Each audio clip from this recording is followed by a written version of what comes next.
Gente, ¿cómo están? Aquí les traigo un nuevo video sobre personas con derecho. Espero lo disfruten. Vivo en un edificio pequeño, apenas 12 apartamentos. Desde que me mudé, todos eran amables, excepto una vecina del piso de arriba. Desde el primer día, me dijo que le gustaba controlar lo que pasaba en el edificio porque llevaba más de 20 años viviendo allí. Yo lo tomé como una broma, pero pronto me di cuenta de que hablaba en serio. Se consideraba la dueña del lugar y creía que todos debíamos pedirle permiso para cualquier cosa. Con el tiempo, la cosa empeoró. Se quejaba si recibía visitas después de las 8 de la noche, alegando que el edificio no era un hotel. Un día vino un amigo a ayudarme a armar un mueble, y ella bajó a golpear la puerta para exigir que mi amigo se registrara en una libreta que ella misma había creado para controlar a los extraños.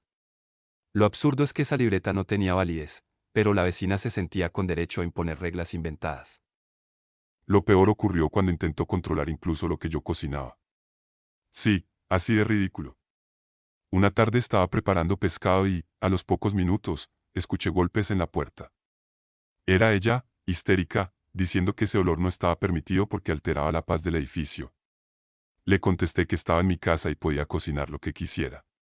Pero no se quedó callada, empezó a gritar en el pasillo, asegurando que iba a llamar a sanidad porque yo estaba intoxicando a todos. Decidí ignorarla, pero ella no me dejaba en paz.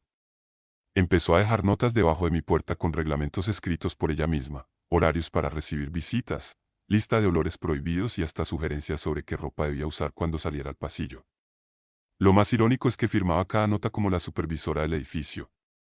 Nadie le había dado ese cargo, pero ella actuaba como si el resto de vecinos estuviéramos bajo su mando. Esa vez sí me molesté y llamé al administrador. Le conté todo lo que venía soportando, las notas, los gritos, la libreta absurda y ahora lo de la electricidad. El administrador suspiró y me dijo, no eres el primero en quejarte, pero es difícil controlarla.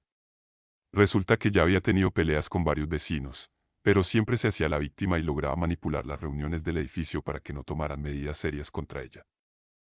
Al poco tiempo, descubrí hasta dónde podía llegar. Una tarde recibí una llamada de mi jefe preguntando por qué alguien le había enviado un correo desde mi edificio diciendo que yo organizaba fiestas ilegales en casa. Me quedé helado. ¿Quién haría algo así? No tardé en darme cuenta, la vecina. Era la única con ese odio hacia mí y la única que creía tener el derecho de controlar mi vida incluso fuera del edificio. Sentí rabia, pero también miedo. Decidí enfrentarla directamente.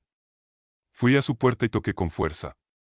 Cuando salió, le dije que sabía lo que había hecho y que no se lo iba a permitir más. Ella sonrió con tranquilidad y me dijo, si no puedes vivir bajo las reglas de este edificio, deberías mudarte. Aquí mando yo. Esa frase me quedó grabada. Tenía la absoluta convicción de que era la dueña del lugar, aunque en realidad solo era una vecina más como cualquiera. Finalmente, junto a otros vecinos, organizamos una reunión sin avisarle. Todos contaron sus historias, que había inspeccionado la basura de algunos, que exigía revisar mochilas a los adolescentes, incluso que había tomado fotos de coches mal estacionados para amenazar con denunciar. Con todas las pruebas, el administrador por fin tomó acción. Se levantó un acta oficial donde se dejaba claro que, si volvía a hostigar a alguien, se le impondría una sanción económica. Cuando le notificaron la decisión, armó un escándalo. Gritaba en el pasillo que éramos unos ingratos, que gracias a ella el edificio funcionaba. Decía que sin su vigilancia todo se iba a volver un caos. Al final, terminó encerrándose en su apartamento y dejó de hablarnos durante semanas. Fue un respiro enorme. Por primera vez desde que me mudé, pude sentir paz en mi propia casa. Vamos con la siguiente historia. Siempre tuve una relación cordial con mi familia, hasta que mi prima Clara empezó a visitarnos más seguido. Clara siempre fue consentida por sus padres, y creció creyendo que el mundo giraba a su alrededor. Al principio era solo fastidiosa, se quejaba por la comida o criticaba lo que yo vestía, pero poco a poco su actitud se volvió insoportable. Todo tenía que hacerse a su manera, como si fuera la reina de cada reunión familiar. La primera gran discusión fue en un almuerzo de domingo. Mi madre había preparado pasta, pero Clara decidió que no quería eso, que quería sushi. En lugar de pedirlo por su cuenta, exigió que todos cambiáramos el menú porque no le gustaba la pasta. Cuando mi madre le explicó que ya estaba todo hecho, Clara hizo un berrinche frente a la mesa, diciendo que era una falta de respeto que no pensaran en sus gustos. Terminó comiendo con cara de mártir, como si la hubiéramos torturado. Lo más grave ocurrió cuando mi abuela enfermó. Toda la familia nos turnábamos para cuidarla, pero Clara nunca apareció. Cuando le reclamamos, se justificó diciendo que ya no podía hacer cosas de enfermera porque no era su rol. Sin embargo, el día que mi abuela falleció, fue la primera en aparecer, vestida de negro elegante, llorando dramáticamente y exigiendo que todos reconocieran su dolor.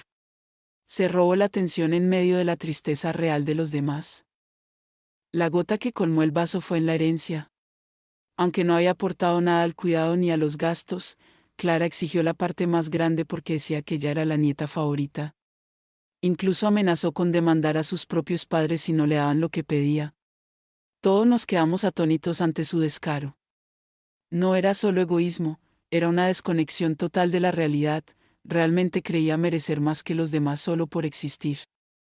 Al final, su actitud rompió la unión de la familia. Algunos decidieron darle la espalda, otros aún intentan complacerla, pero yo me alejé. Entendí que hay personas tan llenas de derecho que ni siquiera la sangre logra unirlas. Hoy casi no hablo con Clara, y cuando la veo en reuniones es inevitable sentir frustración.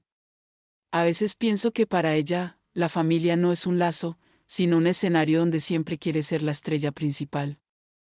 Eso es todo por hoy, espero les hayan gustado las historias. Recuerden que pueden dejar sus historias en la caja de comentarios. Los estaremos leyendo. Hasta la próxima.